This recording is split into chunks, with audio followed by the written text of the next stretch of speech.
May mga hindi po naniniwala sa rapture. They believe nangyari na raw yung tinatawag na 70 weeks ni Daniel noong mga nagdaang siglo. Ito po yung mga preteries na tinatawag. Ngayon, may mga hindi rin po naniniwala sa rapture. They believe second coming lang. But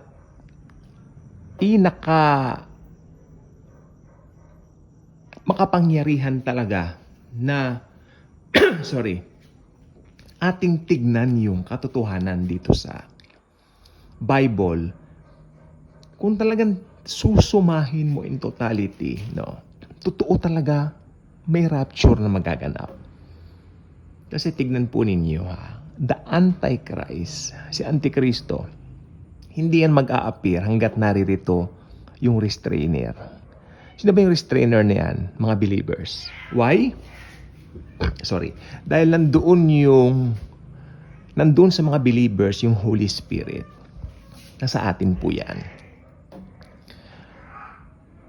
Kung ikaw ay mananampalataya ng Panginoong Hesukristo, whether you believe on the rapture or not, kami naniniwala po talaga kami sa rapture. Inaral ko po yan.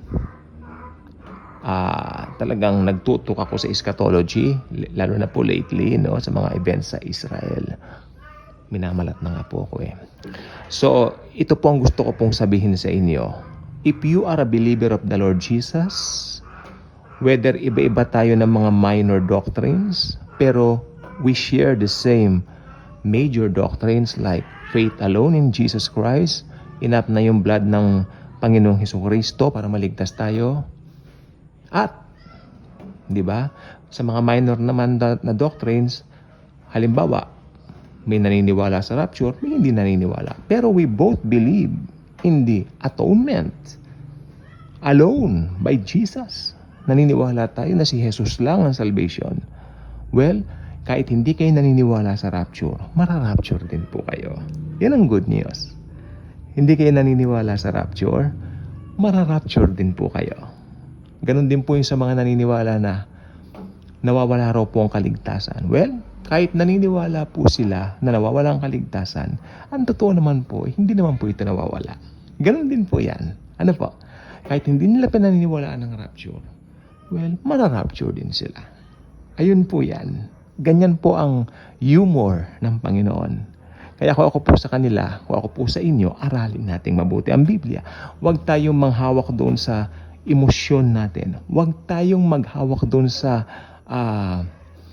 nostalgia natin doon sa mga lumang pinanggalingan natin ng mga samahan. No? Tignan po natin, nasa Bible ba yung mga pinaniniwalaan na yan? I mean, yung mga sentiments, yun naisip ko rin. Doon po tayo, ano ba nakalagay sa Bible? Sa Bible, may rapture. May rapture, may rapture. Okay, marami pong comments dito. Mahal ko po kayong lahat. Hindi po ako sumasagot. Nabasa ko lang po, hindi po ko, I'm not against you. Maybe yan ang paniwala ninyo.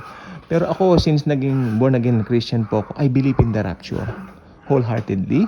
Kasi I believe Jesus is good. Hindi niya paparanas sa mga anak niya ang kahirapan ng tribulation sa pangunguna nga mismo ng Antikristo, syempre. At ang gusto ni Jesus, save tayo. At mangyayari lang yan sa kanyang piling. Di ba? Sa kandungan ng Panginoon, doon meron tayong totoong kapayapaan. Again, kahit hindi ninyo pinaniniwalaan ang rapture, kung ikaw ay born again Christian, mararapture ka. Kaya mag-subscribe ka na dito sa ating channel. Iniimbitahan kitang pakishare po itong video ito. Hindi po pananakot ang rapture. May nag-comment, natatakot daw ako. Hindi po ako natatakot. Excited po ako. Bakit mo katatakutan ang lovely face ni Jesus? We will see Jesus. We will meet Jesus for the very first time sa rapture.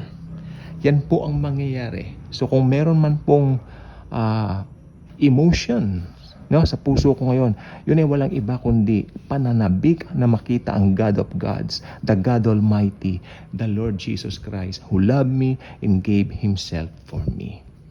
Kaya, anytime now, pwede mag-rapture. Tama yung isang comment, pwedeng mamayang gabi na, sabi po niya. So, come Lord Jesus. Kunin mo na ang bride mo, kunin mo na ang iyong church. Thank you. And as always and forever, Jesus truly loves us all.